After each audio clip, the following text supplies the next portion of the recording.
So good afternoon, everybody, or good morning, good evening. I will present on behalf of the whole team at CIP, and even we have Edgar here from NARO who contributed. So this is about the paper that's been that will be published on boiled sweet potato. So the findings and the tables and everything is a contribution of the team. So please, I see that a lot of people are online.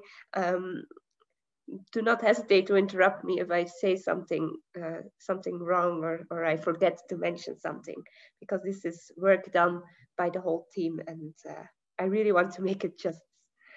So this is what we are talking about: the development of a food product profile for boiled and steamed sweet potato in Uganda for effective breeding. And you see the whole list of names here. So if anyone wants to have more information, you know who to contact. And the link is also on here, so you will find the paper online if you want to read more in detail. So I'll start with the summary. So I just give away the most important points. We are talking about user preferences of raw and boiled and steamed sweet potato, which is a staple food in Uganda. So there is a sequential methodology involving the state of knowledge review, gendered food mapping, processing, diagnosis, and consumer testing. It's done in 2 districts in Uganda. So this has given some insights that the preferred raw sweet potato has large roots with a sweet taste, smooth skin, and a hard texture. For the boiled sweet potato, the good characteristics are mealiness, sweet taste, and a good smell. The processors have highlighted the ease of peeling and the sappiness of the raw roots, and we see gender differences in both the quality characteristic preferences, but also the importance. The most liked variety in Uganda is Naspot 8. This had the highest overall liking. And the key drivers for overall liking are sweetness and firmness. So this summary has already given us a lot of information, but I will go in much more detail now. So to give you the context, sweet potato is a very important crop in Uganda. It's consumed after steaming, boiling, frying, roasting. But we will mostly talk about steaming and boiling. The way people prepare the roots is also specific on the region and the country. And it's particularly the women play an important role in preparing the boiled or steamed sweet potato. So here, the study was focusing on gender as well as preferred characteristics for steaming and boiling, looking into the different end users, both in the northern region and the western region in Uganda. So these findings will help us to integrate the preferences and the needs to implement this into the East African sweet potato breeding programs and define a new food product profile. So this will guide us to look into selection criteria for sweet potato breeding. So in materials and methods, there are actually 3 steps taken. So the first one is a gendered food mapping. We have 2 districts in Lira in the northern region and Kaminga in the western region. There's a state of knowledge done. We have key informant interviews, 5 female and 3 male groups. Sex disaggregated focus group discussions, again specified by female and male participants. In total, 128 respondents. The individual interviews, market interviews, food preparation and consumer tests, and all of this is described in this paper of Forsyth et al. In 2020. The second part is the preparation diagnostics. So these are done by 8 women in Lira and Kamwege, the 2 regions. So we are describing boiling and steaming differences and desired quality characteristics. What is liked, what is disliked, the changes in the roots yield after peeling, the duration of each preparation step, and the steaming or boiling temperature. The third part is the consumer test, where you have the hedonic ratings and the just about right scale, rural and town areas in Lira and Kaminga districts, and these were done on 246 consumers. So if we look into the results, we have first the focus group discussions, where you see the groups defined by men on the left, and then by here, the men have ranked the sweet potato varieties, where NASPOT 8 is here on top.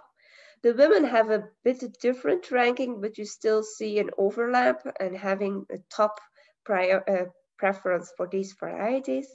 And if then the separation between the two districts, you will find a slightly different ranking, but again, NASPOT 8 is quite important across all groups. OFSP as orange fleshed sweet potato, people are referring to it, but they don't always know the name. So if it's orange, people just say it's the orange variety without knowing the exact name. So this table captures the good and the poor quality characteristics by women and men in the individual interviews. So the characteristics by men only, here we have for the raw material, the lack of damage, processing. If you're looking at people are describing the water content should be low, but it should be sappy, and the ease of cooking is important. For the boiled steamed sweet potato, the color. And then in contrast, we have the poor characteristics. Of course, if it's rotten, it has a bad skin color. What bad might mean in this context can be open to interpretation. A bad taste or not sweet, bad smell is defined as a poor characteristic. Here, these are the ones that are mentioned by women, focusing on the sweet taste, the good appearance, the hard root, while for the poor characteristics, if it's small, tasteless, soft, watery, and fibrous, then it's people don't find it very good. So, looking into the ranking, you see a bit of change, but it's a general trend to have large roots, smooth skin, good smell, sappy, easy to peel, mealiness comes here, the sweet taste, and you see this by men and women as well. You see the ranking changes a bit, but the general indication is there. For the bad characteristics, when it's fibrous, it's soft, a rough skin, small size, the bad taste and bad smell, these are things that people don't appreciate in sweet potato. So this is a very important table for us to understand what are the characteristics we want to see in a good sweet potato and what we don't want to find. The figure here shows us the differences between the two districts, because here in Lira you have the boiling is mostly done, and in Kaminga you have steaming. Because of the different ways of preparing, you'll have a different product, and so the time of peeling is different. The post-peeling yield differs, and the boiling time. You see, especially here in Lira, where people are boiling, it takes less time than when people are steaming in the other region. So to This table looks into the characteristics described by the processors. So after processing, we want to look at appearance, texture, taste, and odor. Separate them by region, but you'll find any flesh color is okay. Well, but there should not be the spots, or they want uniformity in the color.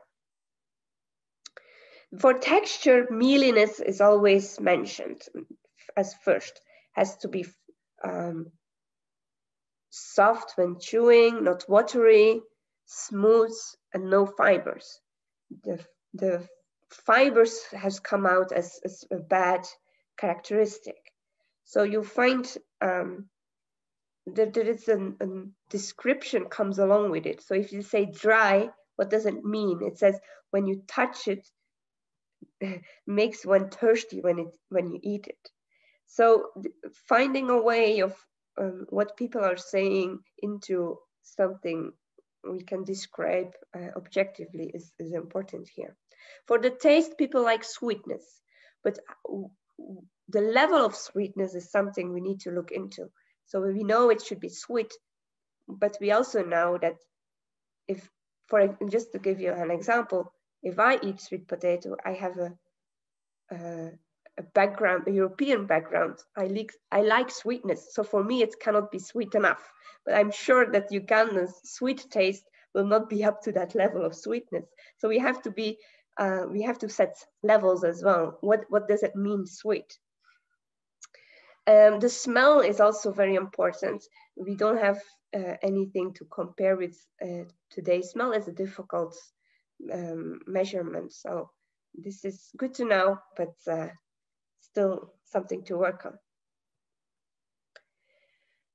So here we're looking into the likeness of the products. So the jar is just about right. People are responding here. You see the different varieties.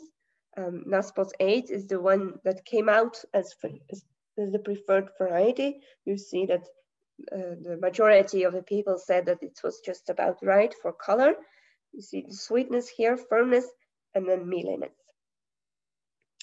And we have actually a difference in ranking, looking into the two regions. But again, you see the Naspos 8 variety has come out as the overall liked variety.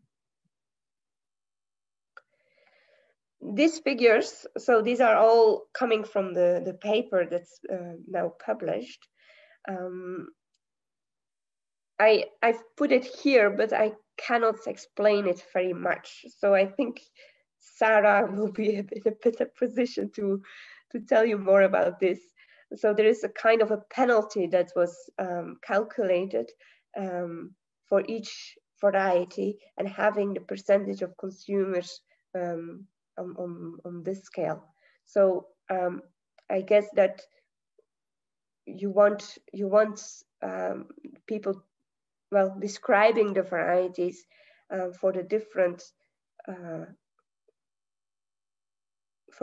characteristics. You have sweetness, firmness, mealiness, and then putting them on the scale of how this variety performs. So these were the main outcomes of the that were also published in that paper. I will now move into the next part where we talk about the product profile inclusive discussion. We did this discussion beginning of August. It was led by Robert Manga. We had participants from different institutes, different countries, and different expertise. And I think it was a good first discussion. We are aware that this needs a follow-up discussion because it's a moving topic. We have some knowledge now about the characteristics liked and disliked, but we have to move into the measurements and the a way of describing this.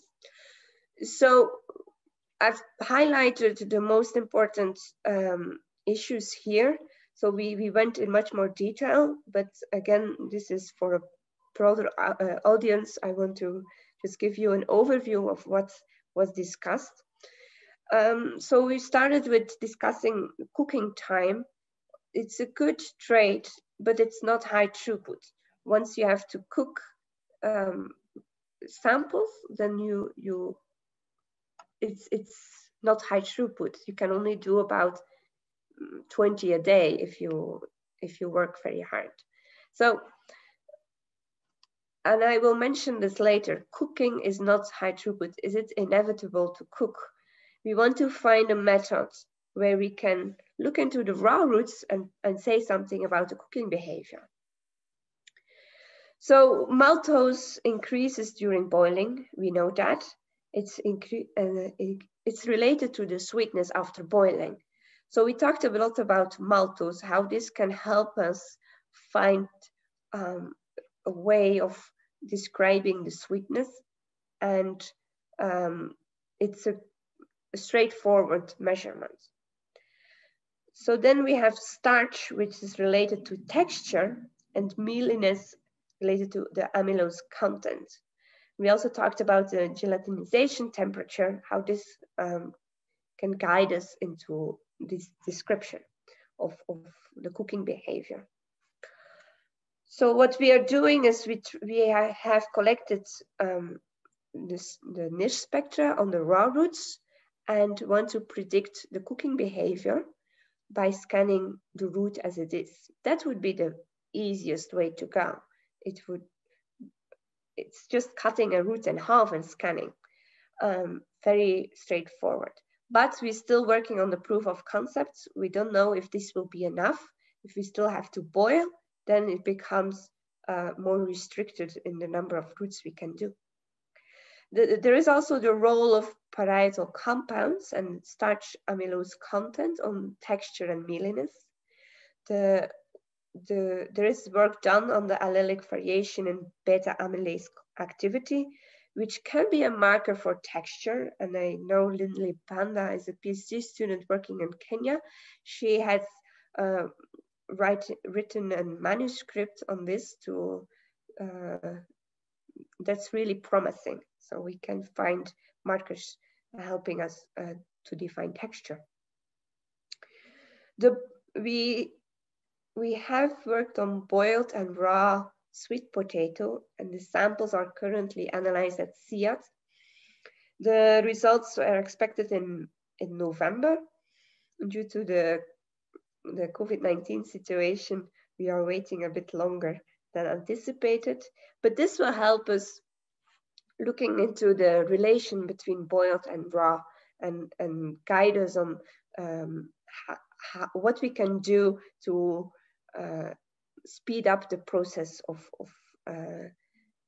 scanning or screening the boiled roots.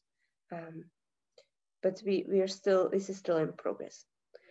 So there is the cell wall work done on the cell wall composition and pectin content as GHI. We have also purchased a DJI, which is a machine that can process images and tell us something about the texture. And this is also something we can work on in the coming period. So the last thing we talked about was that the sensory panel, the attributes that they are describing, should relate to what the consumers want. And this goes back to work package 1. We have an overview of the varieties. We know what is liked and disliked. So when we run them by the sensory panel, the sensory panel only gives you a description objectively. So they will tell us what is what. And now we know, okay, this variety is liked because of its sweetness, and then the sweetness can be described on a scale that we can use for screening new varieties. So these are the main points that we touched on during that discussion. we hope to get more clarity after the results at CIAT, and after that we will follow up and make sure we get this ongoing. So to end this presentation, I just want to highlight the remaining challenges that we have and the next steps planned. And I know there is much more to do than what I've written here, but this is something in the short term we are looking into, and it can help to have another perspective from people working on different crops, to make sure we capture everything that's related to these topics. So we have a method for texture analysis, but it's a bit of a process to get this optimized. So the method should be related to the sensory profiling. So we need to run the sensory panel simultaneously with the texture analysis and compare whether we can capture the traits by the sensory panel into the textural measurements. So this is still a work ongoing. We are looking into the link with work package 1, as I said before, that we know the liked and the disliked varieties. We now have to describe them with the sensory panel and with our textural measurements. So from here, we would like to define levels of acceptance. What I mean is that if we have texture measurements, what decisions can we make based on that? So in the breeding pipeline, what does it mean? Do we select for such a level, or do we disregard these genotypes? The next thing is on the NIRS calibration for cooked samples and the biophysical characteristics. So we need the biochemical data to calibrate the NIRS, and then the proof of concept for the biophysical characteristics. Can we predict the texture after cooking by scanning the roots? That's the question. So, and can we predict its cooking behavior? It's still a question. Then something else we need to do is to screen more advanced clones in the breeding pipeline. I think it would be good to have a better idea of the G/E interactions on the cooking traits. We have samples coming in from different locations, but it's hard to get the same genotypes every time. Sweet potato is quite has a very strong G/E effect on yield as well. So if you have in one location a good yield with enough roots to do a quality evaluation, you're not sure that you'll get enough roots from the second or another location or another environment. So it's a bit difficult to really compare varieties between locations, between environments on the quality traits. And then we have some advanced clones in the pipeline that will go to on-farm trials. But before doing that, we need to have a better understanding of the quality traits and also evaluate these advanced clones. And with this information, we can reduce the number of clones before going to the on-farm trials. And that will help us to focus a little bit more and make sure that we have better success rates when we perform the on-farm trials. So this is my presentation for today. Thank you for listening. I see that there is. Thank you, Jolien. Thanks a lot for this very clear and straight to the point presentation. Actually, there are plenty of questions already in the chat box. I will start with the first one. It was from Graham. Edgar partly responded to Graham, but afterwards Emmanuel Alamou asked the same question. What is the meaning of sappy or sappiness, and is it related to dry matter? Well, sappiness is when you cut the root in half and it gets quite sticky. When you work with sweet potato, you need to wear gloves. It's always sticky, and it's that stickiness, that sap. And the sap is more related to the freshness. People, the consumers, like the sappiness because then it means that the roots are freshly harvested. When you get to the market and you cut something in half, this helps people to look and to see how fresh the material is. So it can also be helping us on storability a little bit more than to dry matter. It's not really related to dry matter.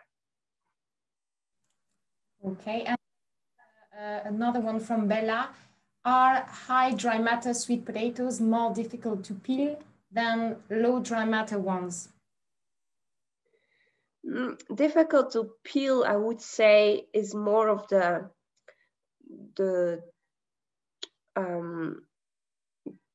smoothness of the skin. It's the same as with potato. In potato you have eyes, but in sweet potato you can have if a very rough skin, and that's the easiness of peel. Again, the dry matter content will probably have a little bit influence on that, but it's more going towards the toughness of the skin or the smoothness. There is another one from, it's a totally different topic. Do you have results on the market segmentation related to the gender in the two regions? It was from Sunkuha.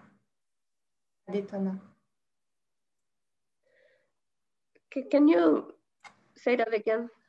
Do you have results on market segmentation related to gender in the two regions? Well, I think other people might be in a better position to answer that. I'm sure. Is there anyone from your team, from Work Package 1 team here? Sarah, is Sarah here? Okay, she's here.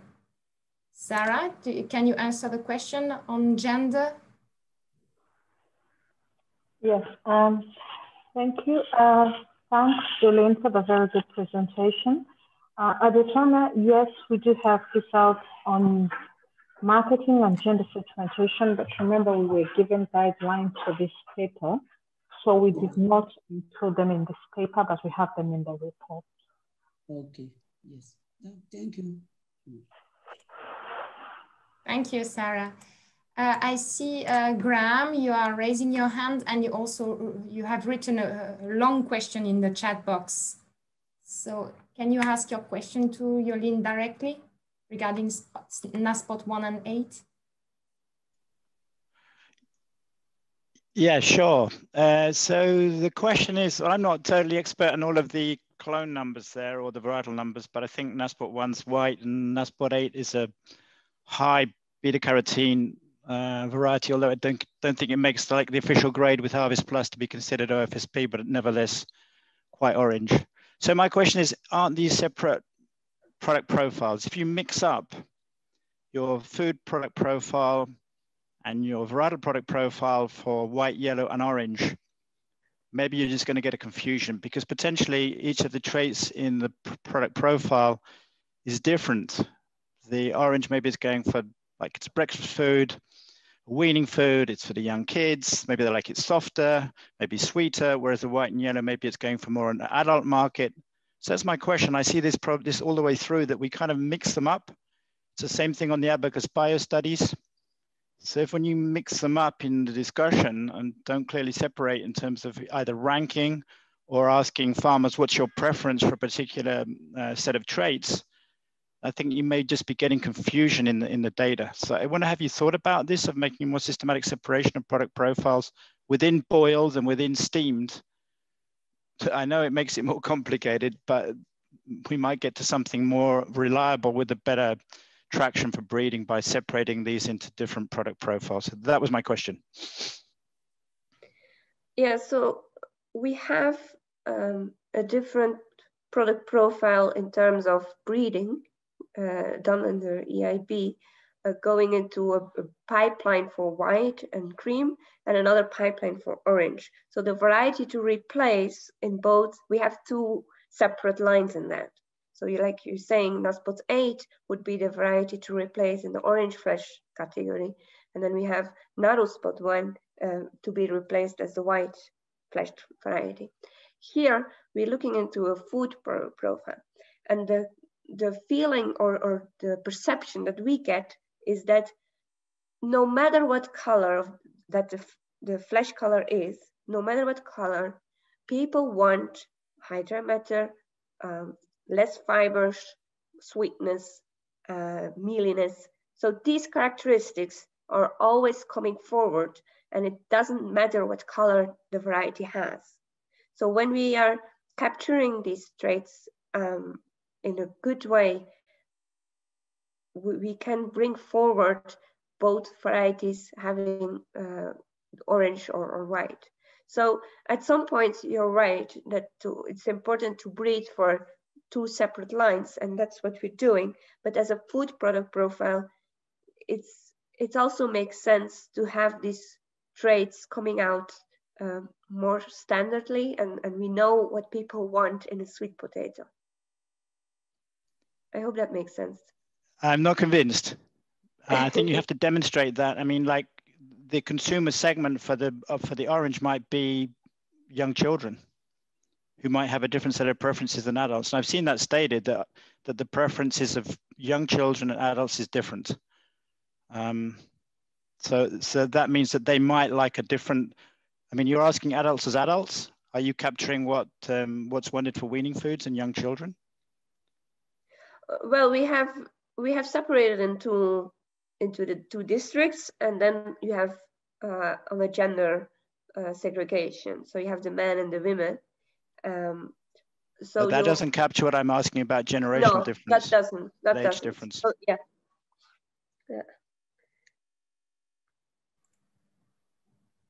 Thank you, Graham. Dominique, you have a question, a similar one?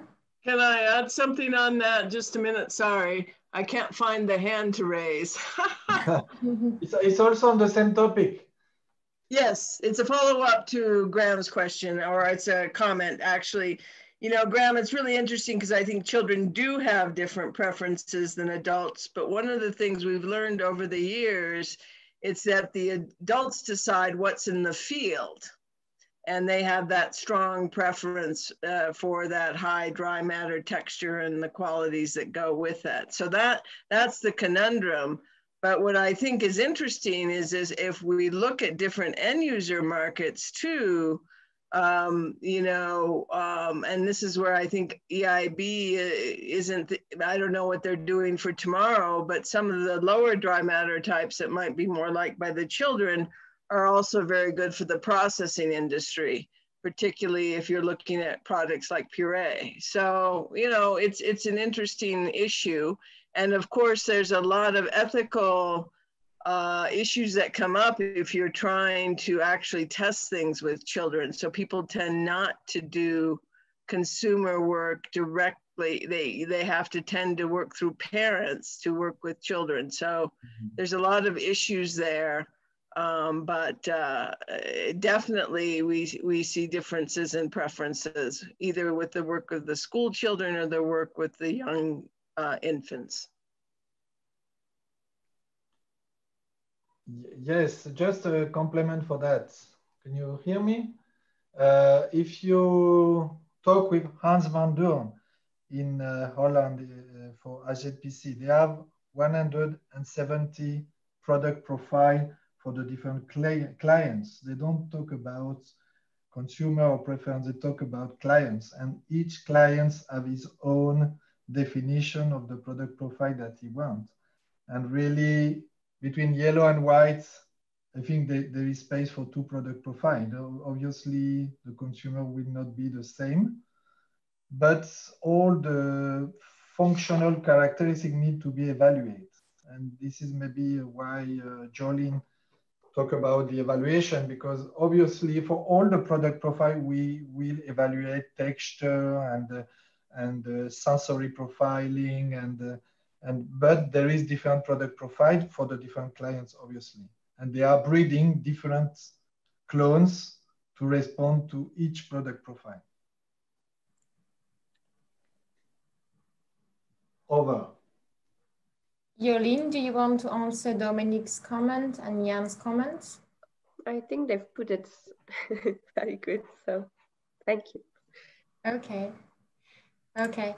There is a question from Didier. Have you found any direct correlation between the allelic variation of amylase gene and enzyme activities? Yes, so that's the paper that Linley Banda is working on. She found some good correlations, and I will not go into detail now, but I can send you the link if you're interested. Yeah. Okay, and there is one comment from Hugo, Hugo Campos. Hugo, are you still with us? Yes, I am, Eglantine. Thanks for the opportunity. Hey, Jolien, thanks for your very clear presentation. So I have a question regarding doing some G/E work on quality traits, because unless we understand more about the genetics of quality traits, it will be really hard just to achieve an accelerated adoption of new varieties, because quality traits they are a main driver of adoption. So can you tell us a little bit whether G/E work on quality traits, at least within Uganda, is considered within RTB foods? Because if not, we might try to find some space for doing that within Sweet Gains. Because again, such evidence, it is really critical if we're aiming to achieve accelerated adoption rates of the new varieties. Thank you. Yes, so G/E is part of work package 4 in RTB foods. But the problem I find here is that we're working with a very large number of clones, and now for the development of new methods, or we're discovering new techniques, we have just been using the clones that give us a good number of fruits that have a good size. So at some location that might be genotype 1, at the other location might be genotype 50. So having a consistent availability of fruits between locations is very hard because of the G/E effect on yield. So I think I just have to find the right strategy to increase the plot size, and I'm sure other crops are facing the same issues. So if you don't have roots, you don't have a quality evaluation, and you can't say anything about G/E. But there must be a set of clones that are quite good in all environments that we work with.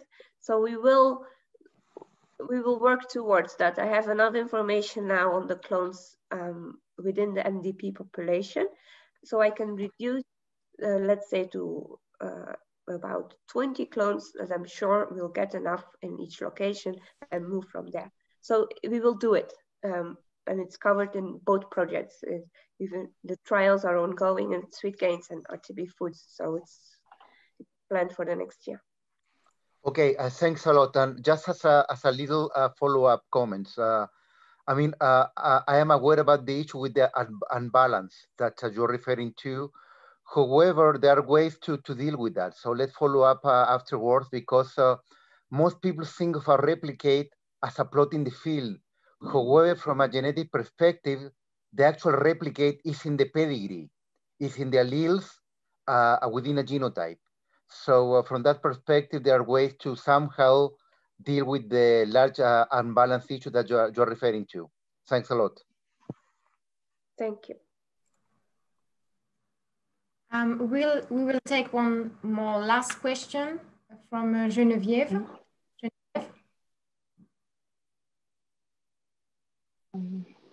Yes. Yes. Thank you very much, Jolien, for your nice presentation. Thank you for all the team to conduct the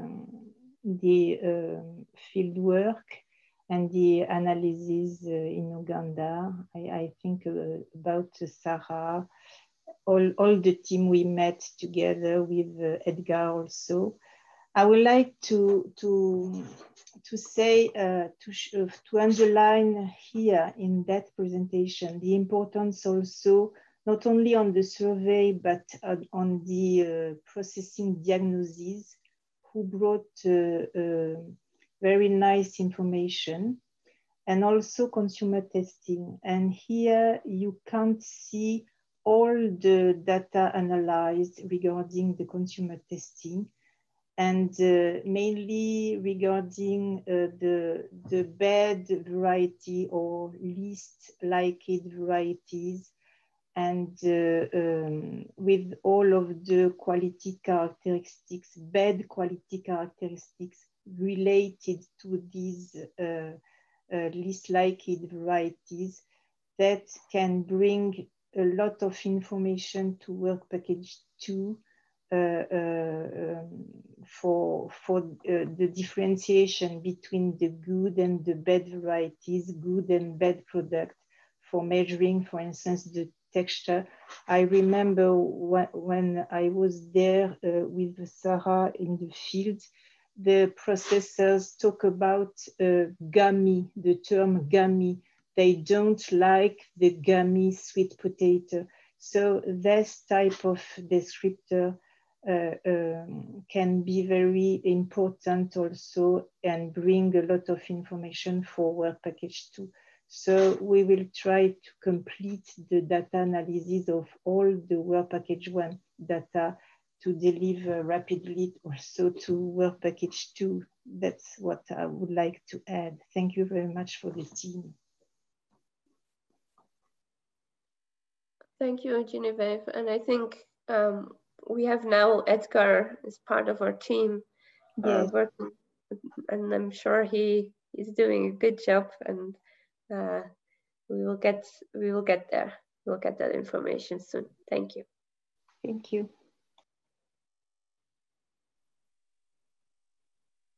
Are there any more questions for Jolien today?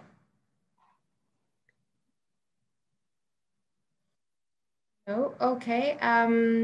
So I want to thank you very much, Jolien, for this very clear presentation and for making the effort to compile key piece of information, which will be for sure useful for food scientists, which are to develop high throughput, or let's say mid throughput protocols for breeders. We remind that the CIP team has published a paper on boiled sweet potato product profile, and we will put the link together with the recording and the PowerPoint presentation, the PDF presentation, let's say, so that we will share the paper with the whole group.